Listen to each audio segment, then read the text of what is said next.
Bismillahir-Rahmanir-Rahim. Al-Hafidh says, Babul Aariya. It is pronounced Aariya or Aariya. And it means naked because it is when you give somebody an item to make use of and you don't expect any payment in return. So it is not like trade where you give your piece of wealth and you take the other person's wealth. And technically speaking, it is when you allow somebody to make use of an item of yours, so to take benefit from it, whilst the item itself remains and does not get used up. So based upon this, you cannot give an Aariya with, let's say, perfume, because the perfume will be used up and finished. So we say it is not an Aariya, rather it is a hiba or a gift. Likewise with food. But you can, however, give an Aariya with a book, because somebody would read this book and make use of it, and then he will give it back and the book will not be used up. Or for example, with a pen, you can give an Aariya with a pen. It is a condition for the Aariya that the benefit should be a permissible benefit. So you're not allowed to give somebody a gun to commit a crime.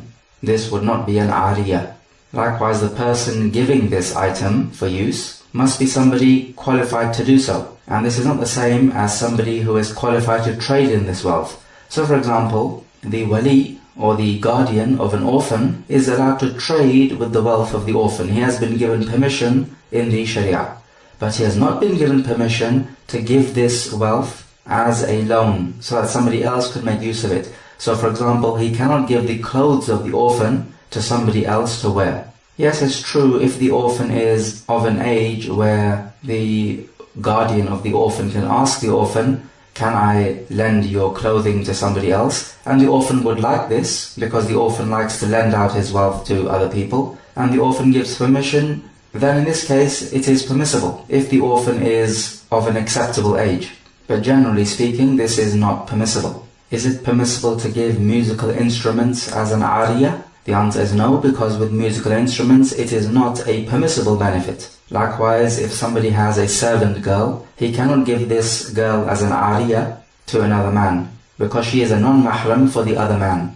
And in the Sharia, it is not permissible to have intercourse with anybody except if the woman is your wife or your servant girl. As Allah says, وَالَّذِينَ هُمْ لِفُرُوجِهِمْ حَافِظُونَ إِلَّا عَلَىٰ أَزْوَاجِهِمْ أَوْ مَا مَلَكَتْ أَيْمَانُهُمْ فَإِنَّهُمْ غَيْرُ مَلُومِينَ. And those people who guard their chastity, except with their wives or what their right hands possess, then they are free of blame. Likewise, if somebody owns a Muslim servant, he is not allowed to give this Muslim servant to a kafir, because this will be humiliation for the Muslim. We say the person who takes this Aariya is an Amin, which means to say this: if the item is destroyed without any ta'addi or tafriq on his part, then he does not bear the loss. And this is the ruling for all types of people who are Amin. So he will only bear the loss if he is guilty of ta'addi or tafriq. And we have explained these two words before. And if he does destroy the item and he has to pay back, then he would have to pay back an item which is similar to the one he has destroyed through his ta'addi or tafriq. So if it is a book, then he would have to return a similar book. If he cannot find a similar item, he would have to pay its price. But if it's a case that he has to pay its price, then which price do we look at? Do we look at the price of the item the day he borrowed it, or the day he broke it? We say he has to give the price of the item the day he broke it. And the reason why we say this is because of our rule, al-kharaju bil-daman. The profits or the benefit of something come with its losses. So if he borrowed an item which was worth £10 when he borrowed it, and when he broke it, it was worth £15, then he has to pay back £15 if he cannot find a similar item to the one he broke. Likewise, if he borrowed it and it was worth £10, then when he broke it, it was worth £8, then we say he has to pay back £8. Because all the while, the item belongs to the original owner. He will enjoy the profits of this item, and he will also suffer the losses.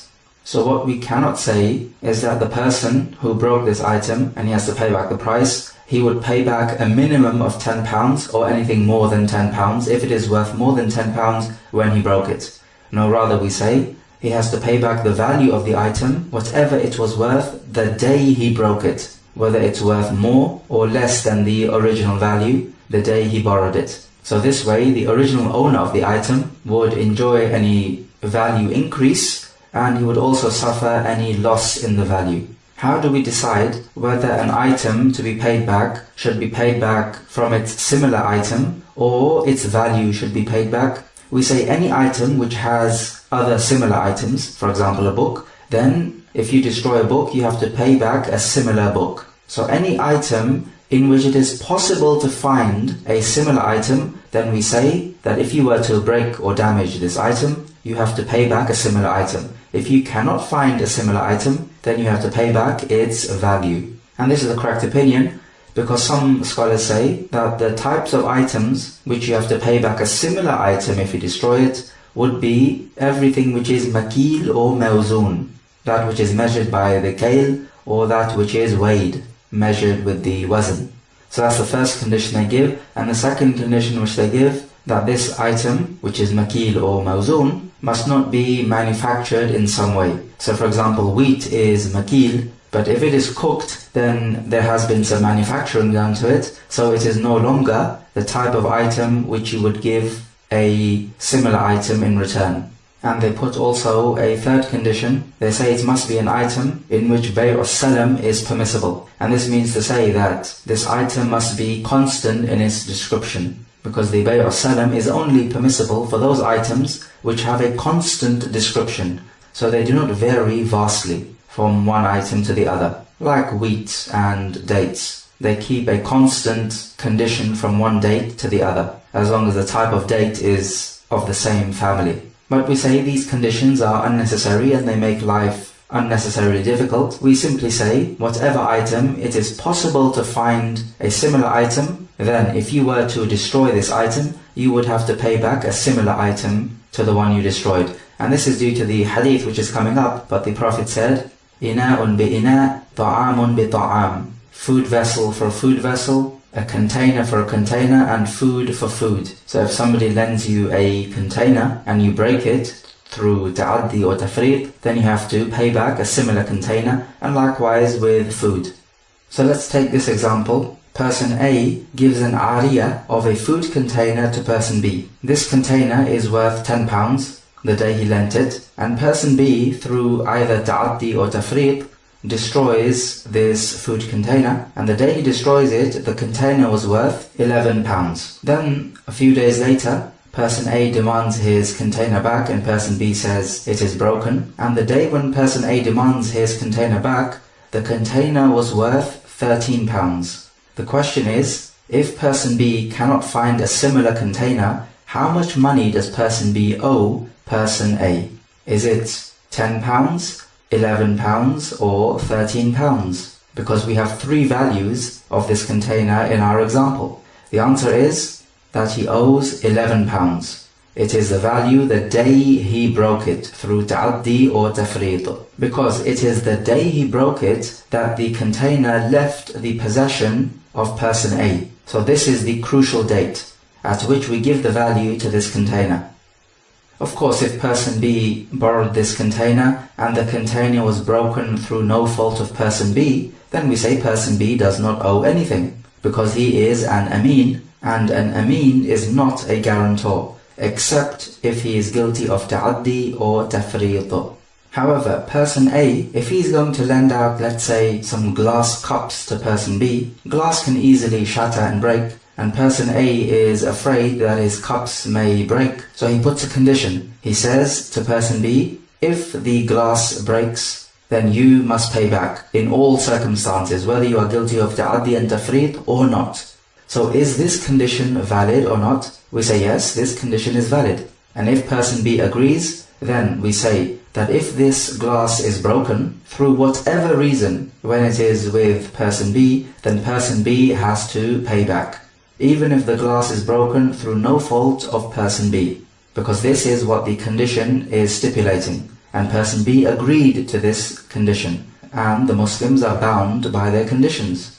If person B borrows an item from person A, and of course he has to return it at the due date, if in returning this item it is going to cost person B to return it, then we say person B must bear the cost of returning this item. So for example, if he's going to return the item by delivery, then the delivery will certainly cost for the packaging, and also the delivery itself costs. So this cost must be borne by person B. And the reason why person B has to bear the cost is because person B took this item for his own benefit. Person A was not benefiting from lending out this item to person B. It's not like person A was charging person B for this item. True, if person A gave this item to person B and he charged him, then the cost for returning the item must be borne by person A, because now person A has taken a payment for giving out this item. So it is not an Aariya anymore. Rather we say this is an ijara. So for example, person A gives some tools to person B so that person B can make use of these tools and then return it, but person A charges person B for these tools. If person B now wants to return these tools and the delivery is going to obviously cost, then this expense must be borne by person A because he charged for this service. And person B did not take these tools solely for his benefit. Rather, person A was also benefiting in this case, which is not the same thing with the Aariya. So notice that there is a difference now in this issue between an Aariya and an ijara. Is the person who takes this Aariya, is he allowed to lend it out himself? The answer is no, he's not allowed to lend it out himself. So if person B borrows a book from person A, person B is not allowed to lend this book out to person C because this book belongs to person A and person A has not given permission to person B to lend this book out to person C. As opposed to if this book was an ijara. So if person A gives this book to person B but charges him, then person B in this case is allowed to lend this book to person C on the condition that this does not harm or damage the book. And this is again a difference between an Aariya and an ijara. And the difference is because person A now, who is the owner of the book, in an ijara he is benefiting from giving the book out to person B.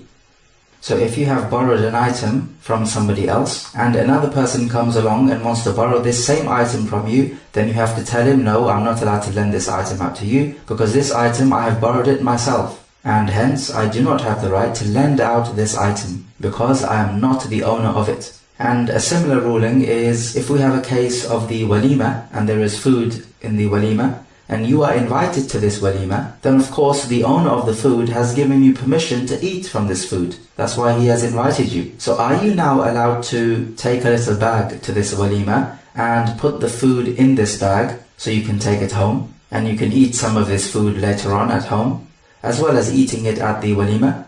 The answer is no, because the owner of the food has permitted you to eat this food at the walima. He has not permitted you to take any of this food home. And if we did allow people to take food home in a bag, then everybody could do this, and this will harm the others, because then there'll be no food left. And if you're not allowed to lend out an Aariya, then you're even more definitely not allowed to loan it out. So you give it to somebody to make use of and you take a payment for it. However, if you borrow an item from someone and you know that it is customary for this type of person to allow other people to lend out this item, then in this case you are allowed to lend it out to somebody else. So for example, if you borrow a food container from him and another person comes along and he wants this food container because he has many guests coming around his house, are you allowed to lend him this food container? If you know that the original owner of this food container will not mind you lending it out to someone else because this is what is customary for him, then in this case you are allowed to lend it out. Because you know that this person, the owner of the container, he will be happy for other people to make use of his container. Otherwise, the original ruling is that you're not allowed to lend it out. What happens in a case where person A lends an item to person B and person B, without due right, lends it to person C, and this item is destroyed when it is with person C? We say that if person C knew that he was borrowing an item which he does not have a right to borrow, because he knows that this item actually belongs to person A, and person A has not given him permission to take this item, then we say both person B and C are guilty. Person C guilty of taking the item and person B guilty of giving this item. If person C did not know that he was taking an item which is not permissible for him to take, then person A, the owner of the item, is going to charge only person B, as person C now is innocent. However, notice something here. In the case where person A is going to take both person B and C to account, then if the item is broken when it was with person C, then person C owes person A the item, or the value of the item, if you cannot find a similar item to it. Person B, however, owes person A the value of the benefit of this item. So let's say if the item is a book, and person B borrows this book from person A, and then person B gives this book to person C, of course without due right, and he gives this book to person C for, let's say, 10 days. So it is in the hands of person C for 10 days without due right. We say person B owes person A the value of the benefit of this book. So we would say, if this book was to be given out for a price, then what would be its daily price? If we say it is, let's say, £1 per day, then person B lent this book out for 10 days. So person B therefore would owe person A £1 for every 10 of these illegal days, which would be £10. So in total we say that person B owes person A the £10 for these illegal 10 days, and also he must return the book to person A when the time comes to return it. Now if the book is destroyed with person C, then the point here is that person C owes person A the book, or the value of the book, and person B owes person A £10, because the book was with person C for 10 days, and the value of lending out this book at a price for this particular book is, let's say, £1, so therefore person B owes person A £1 for every day, which makes £10. So this is the way in which we will charge both person B and person C if the book is destroyed in the possession of person C. If the book is not destroyed with person C, but person B still lent it out to person C, then this is still haram from person B, and we say person B still owes the value of the benefit of this book to person A. So if he lent it out for 10 days, then he owes person A £10. And this is regardless of whether the book is destroyed or not, because the point is that person B performed a haram act.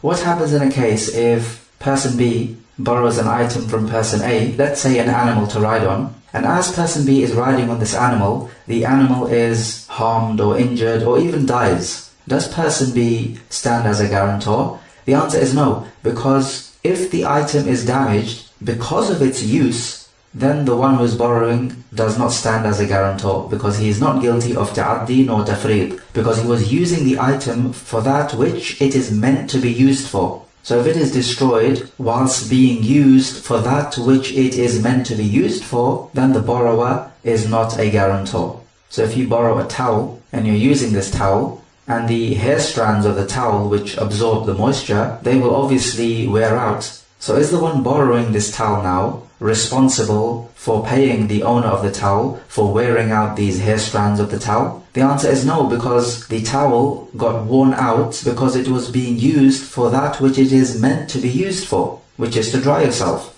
And obviously the hair strands of the towel are going to be worn out as they are used. What about if a person borrows a book from a library and he writes on the margins of this book? And this is something you would see often happening, particularly in the Arab countries when they would borrow Islamic books, and some students of knowledge on the margin would write their own commentary. So what's the ruling on this? We say the ruling on this is that this is impermissible, and that you would owe the money for damaging this book. If there is a mistake in the book, then it is your responsibility to inform the owner of the book about the mistake.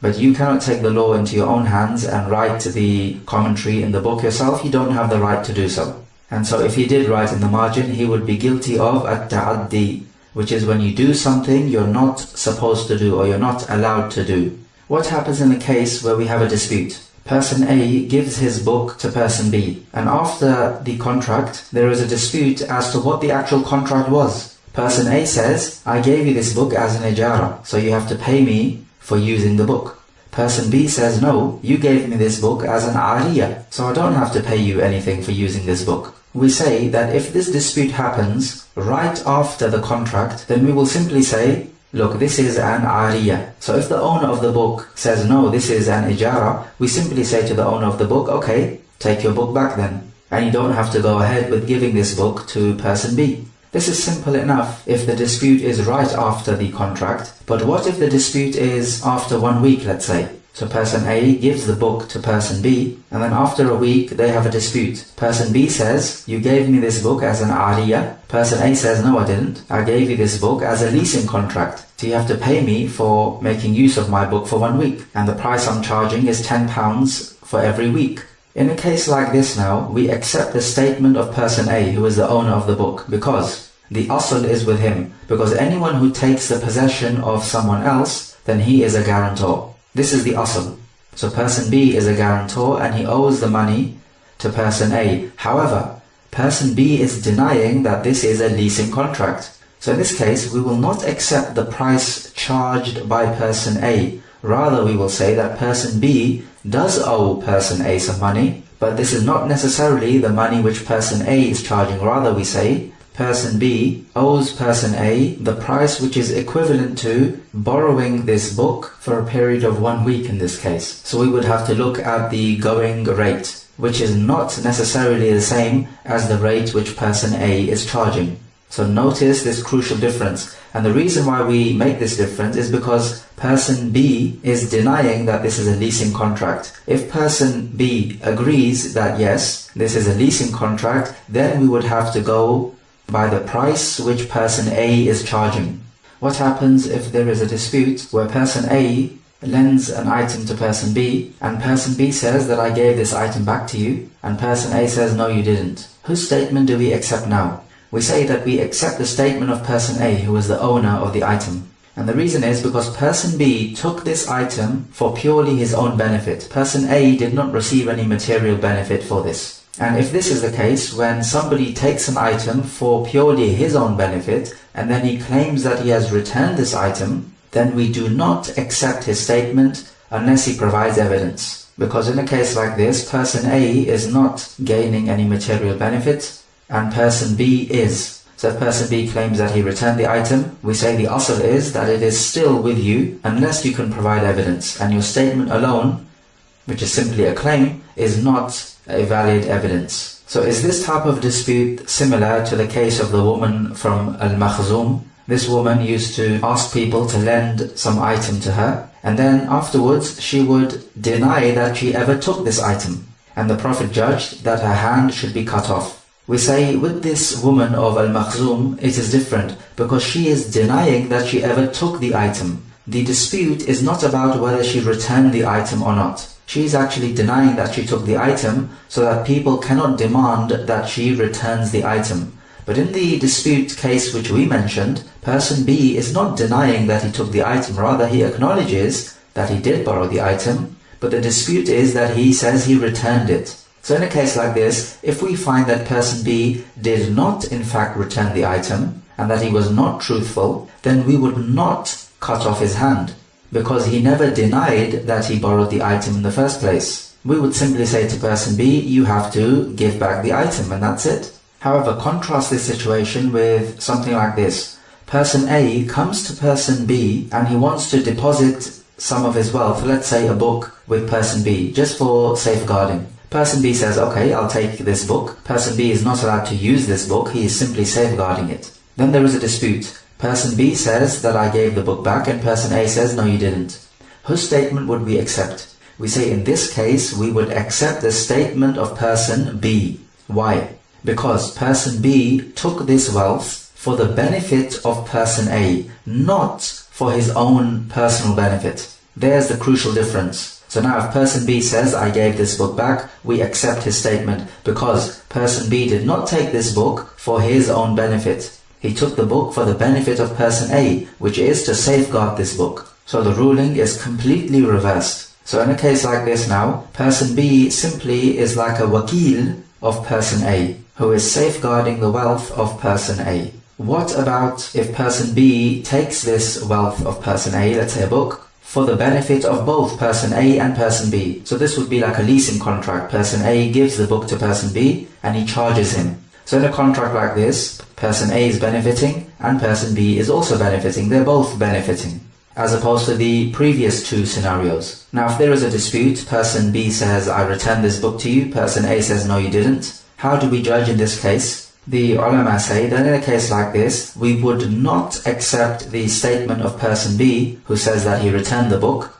unless person B provides evidence. So this situation would be the same as the first scenario which we gave. And the scholars say that this is keeping to the safe side. And so this is the general ruling for all three of these cases when we have a dispute as to whether the item is returned or not and there is no evidence. However, we need to say this, that in a case where we have disputes like this, we also need to look at the surrounding indications, because they can also help us decide the case. So let's say person A lends his book to person B, and then they have a dispute. Person B says, I returned it. Person A says, no, you did not return my book. But we know that person A has a history of amnesia, and he's a forgetful person. As for person B, we know him to be truthful and trustworthy. So here, although this is not official evidence, but it is a strong indication that we should accept the statement of person B. And this is the better opinion, that if you have a strong indication which indicates to what the truth is, then we go by it. And we have an example in the story of Surah Yusuf, when there was a dispute who was seducing who, and a person from their household said that if the shirt of Yusuf a.s. is ripped from the back, then the woman was seducing him. If it is ripped from the front, then Yusuf was seducing her. So although this is not outright proof, it is still an indication which gives us good reason to believe one way or the other. Hadith number 763. وعن سمرة بن جندب رضي الله عنه قال قال رسول الله صلى الله عليه وسلم على اليد ما أخذت حتى تؤدي. رواه أحمد والأربعة وصححه الحاكم. From Samura ibn Jundub, the Prophet said, the hand which takes is a guarantor until it pays it back, or gives back what it took. The hadith is da'if. So this hadith is pertaining to the Aariya, because the hadith talks about taking somebody else's wealth, and Aariya is when you take somebody else's wealth to make use of it, then you'll return it. Majority of the scholars say the ruling on giving the Aariya is that it is mustahab, and they quote as evidence Allah saying, وَأَحْسِنُوا إِنَّ اللَّهَ يُحِبُّ الْمُحْسِنِينَ, and do good, for Allah loves those who do good. And lending somebody some wealth to make use of is doing good. Ibn Taymiyyah says that it is wajib to give an Aariya if you have no need of it. And he quotes the ayah as his evidence, وَيَمْنَعُونَ الْمَاعُونَ, and they prevent the ma'un, which are the little helpful things which you can give to other people. So Allah rebukes such people. So He says that for you to prevent the ma'un would mean that Allah is rebuking you, and hence it is haram. Meaning it is haram to prevent the ma'un from being given.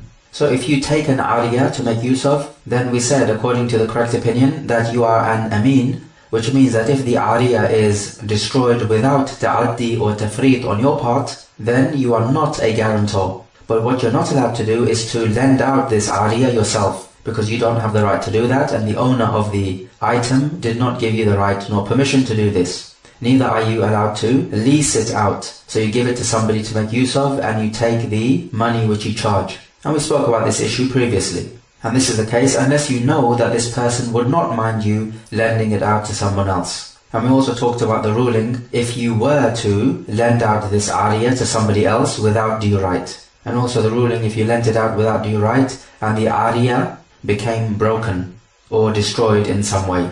But sometimes there is no doubt that the Aariya could be wajib, for example to save somebody else's life. For you to lend out an item for another person to make use of in order to save somebody else's life could be wajib upon you.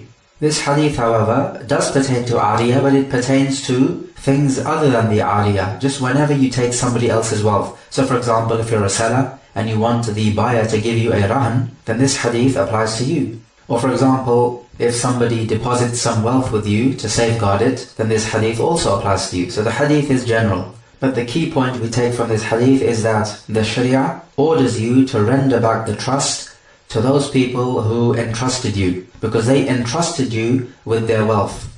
And Allah Jalla wa Ala says in Surah An-Nisa, إِنَّ اللَّهَ يَأْمُرُكُمْ أَن تُؤَدُّوا الْأَمَانَاتِ إِلَى أَهْلِهَا. Truly Allah commands that you render back the trusts to those whom they are due. So when somebody gives you their wealth out of their own goodwill, then this wealth or item is an amana with you. And what is an amana?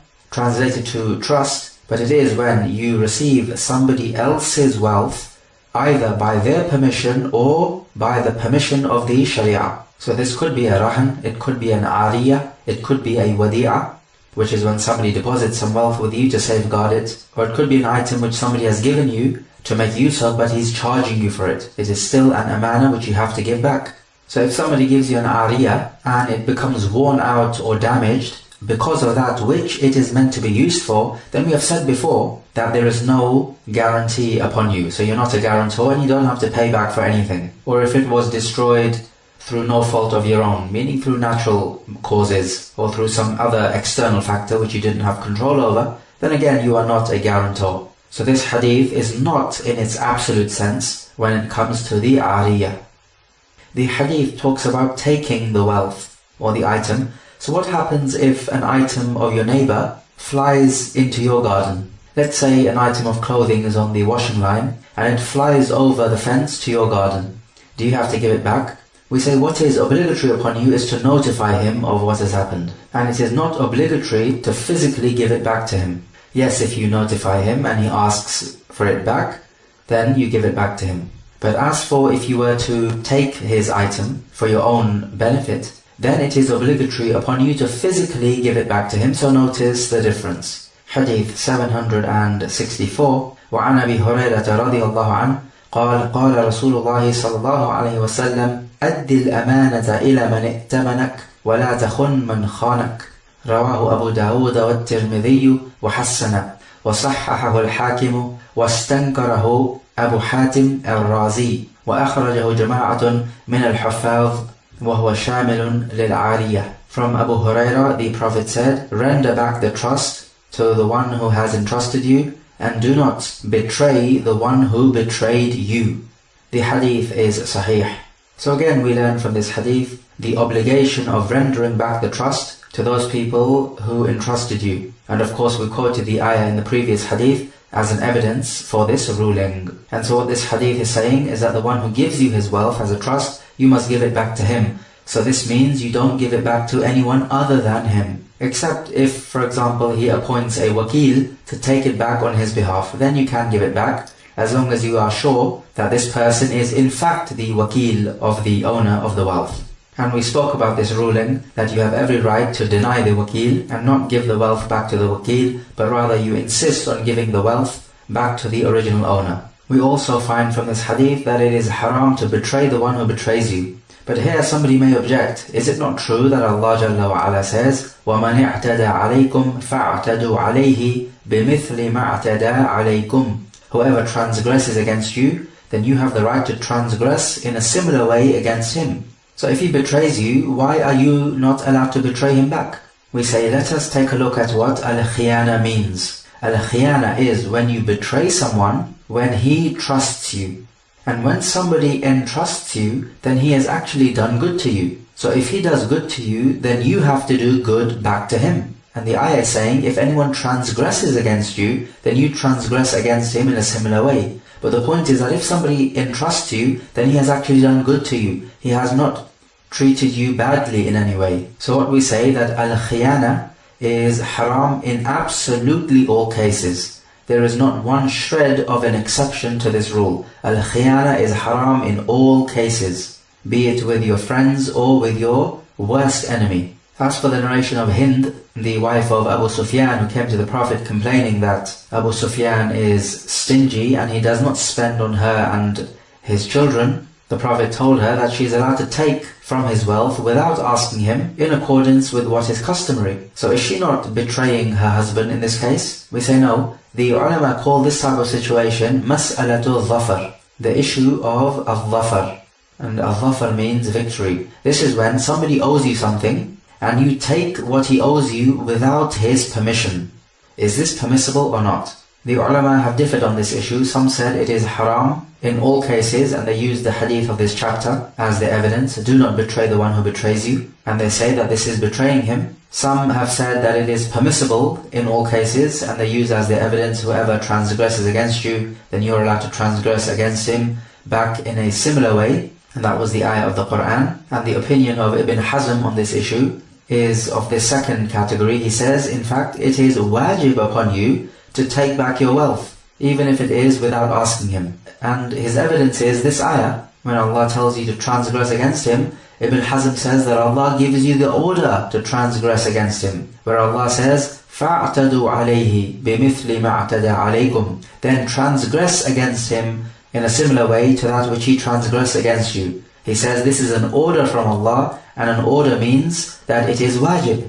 Some scholars say it is permissible if you take back the same type of wealth which he owes you. So for example, if he owes you, let's say, 100 sa' of wheat, then they say you can take back, without him knowing, 100 sa' of wheat. But if, let's say, 100 sa' of wheat is worth £20, if you were to take from him £20 instead of the 100 sa' of wheat, then this would actually become a trade transaction, exchanging 100 sa' of wheat for £20. And when you have a trade, then, as we said, one of the conditions for a trade to be correct is that both parties must be happy and content. And of course this condition is not met, because the other person does not even know that you're taking his wealth. And the fourth and correct opinion on this is that if the reason for you taking his wealth without knowing is well known, then it is permissible, otherwise it is not. So in the case of Hind, who came to the Prophet to complain, she was allowed to take Abu Sufyan's wealth without him knowing. Why? Because the reason for her taking it is obvious. The husband must spend on the wife, and the wife is simply taking her right. And similar to this situation would be if a guest comes to your house. Back in those days, they did not have any hostels or hotels or any bed and breakfast places. And if a traveler was to come into the city, it was an obligation on the people to give him some hospitality. So if a guest comes to your house, and this is a person who is a wayfarer, he has come in from another town or another city or a country, then it is wajib upon you to give him hospitality and to give him food to eat. And this is for at least a day and a night. And the obligation here is for a day and a night. So what if this guest now takes some of your food from your fridge without you knowing about it? Is this permissible? We say yes. The guest is allowed to take your food without your permission. Why? Because it is obligatory upon you to give him food, and he is simply taking his right from you. The fact that he has not told you about it or has not sought your permission does not make a difference, because the reason for him taking your wealth is well known. And the reason is that the hospitality is an obligation upon you. Similarly, can a son take his father's money without asking him? We say yes, this is also mas'alatul dhafar, because it is an obligation upon the father to spend on his child. However, contrast this with if person A lends £100 to person B, and the time for repayment comes. Can person A take back his £100 from person B without person B knowing about it? The answer is no, because the reason for A taking B's wealth is not well known. It is not well known in the community that A lent B some money. B can easily deny it, and that will be the end of story. And this is completely different to the rights of the wife against the husband, or the rights of the child against the father, or the rights of the guest against his host. All of these rights are well known in the Sharia and in the community. So this is the balanced opinion. Hadith 765. وعن يعلى ابن أمية رضي الله عنه قال لي رسول الله صلى الله عليه وسلم إذا أتتك رسلي فأعطهم 30 درعا قلت يا رسول الله أعارية مضمونة أو عارية مؤدة قال بل عارية مؤدة رواه أحمد وأبو داود والنسائي وصححه ابن الحبان. From Ya'la ibn Umayyah, he says that the Prophet told me, when my messengers come to you, then give them 30 coats of mail. I said, O Messenger of Allah, is this an Aariya which is guaranteed, or is it an Aariya which must be returned back and not a guarantee? And the Prophet said, no, rather this is an Aariya which must be returned back and is not a guarantee.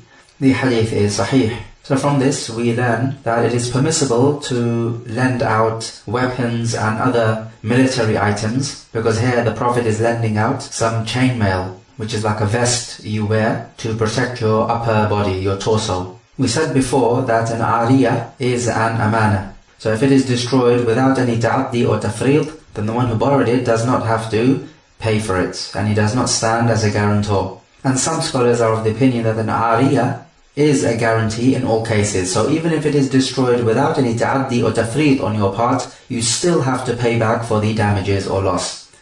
But the correct opinion is as we have stated. But what if the person who is lending out this item, he says to the borrower, I make it a condition that you will suffer the loss in all cases, whether it is destroyed through ta'addi or tafreet on your part or other than that. Is this permissible? We say yes, this condition is permissible. Then if the borrower agrees, we can go ahead with it. If he does not agree, then he does not need to borrow this item from this person. And this hadith can also be used to prove that it is permissible to lend out an Aariya.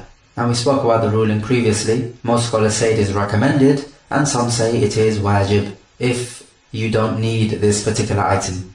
Hadith 766, وعن صفوان بن أمية رضي الله عنه أن النبي صلى الله عليه وسلم استعار منه دروعا يوم حنين فقال أغصبا يا محمد قال بل عارية مضمونة. رواه أبو داود وأحمد والنسائي وصححه الحاكم وأخرج له شاهدا ضعيفا عن ابن عباس from Safwan ibn Umayyah that the Prophet borrowed some chainmail from him on the day of Hunayn, meaning for the battle of Hunayn. And Safwan ibn Umayyah said, are you usurping this from me, O Muhammad? And the Prophet replied, no, this is an Aariya, which is a guarantee. The hadith is Hasan. So the first thing we need to note about this hadith is that when the Prophet was borrowing these chainmails from Safwan ibn Umayyah, Safwan at that time was a kafir. It is only afterwards he converted to Islam and became a companion. So therefore we can take that it is permissible to borrow items of war from kuffar, as long as you are sure that you will be safe from them cheating you. And also there must be a necessary reason for you to do this. So these are two conditions which, if met, we can say that it is permissible to borrow or even purchase materials for war from kuffar. What if a kafir wants to help you fight a war? We say generally this is not permissible, because it is likely that the kafir is going to stab you in the back. However, we say it can be permissible in a dire necessity, where perhaps the Muslims are weak militarily and the enemy is extremely strong. So if there is another kafir force who is willing to help you, and it appears to be a case of necessity as adjudged by the scholars, then it is permissible to take their help. Otherwise, the general rule is it is impermissible. And the Prophet said here that this is an Aariya, which is a guarantee, meaning to say, however this Aariya, which in this case is a chainmail, is destroyed, then the Prophet will pay for the losses, even if it is destroyed through natural means. And the Prophet made this stipulation with him because this person at that time was a kafir. So just to put his mind at ease. As for the narration where the Prophet refused the help of a mushrik to fight for the Muslims in battle, he told him, Irji' فَلَنْ أَسْتَعِينَ بِمُشْرِكٍ, return or go back, because I will not seek help from a mushrik. Then yes, this is the general rule, because it is likely that the mushrik or the kafir is going to betray you. But this ruling is different in a case of dire necessity. So we find that the Prophet borrowed these chainmails from Safwan, but afterwards Safwan became a Muslim and did not demand back his chainmail from the Prophet. If somebody lends out an animal for somebody else to ride on, then who pays for the animal's food and drink? Shaykh al-Islam Ibn Taymiyyah says the one who borrows the animal pays for the food and drink of the animal, because it is obligatory upon this person to return the animal, and it is not possible to return the animal without first spending on the animal, because if you don't spend on the animal, it will die. Let's take some review questions at this stage. So question number 1. What is an Aariya? And what type of items apply? Question number 2. Comparing an ijara contract with an Aariya contract, who bears the cost of return, meaning returning the item? Compare the ijara and the Aariya in this case, and give the reason why there is a difference of ruling. Secondly, can you loan or lease out an item which you yourself have borrowed? Compare that ruling with lending out or leasing out an item which you yourself have leased out, and give the reason for the difference of the ruling between the two. Question number 3. What if somebody lends an item and the other person of course borrows this item, then after let's say 1 week there is a dispute. The owner says, I leased you the item, and the borrower says, no, I borrowed the item. meaning you lent it to me, you did not lease it. In the absence of any indications or any evidence, whose statement occupies the default position? And explain why this is the case, and further explain how you will sort out the payment if any payment needs to be made. Question number 4. Explain what mas'alatul dhafr is and the 4 opinions pertaining to it, stating which the weightier opinion is.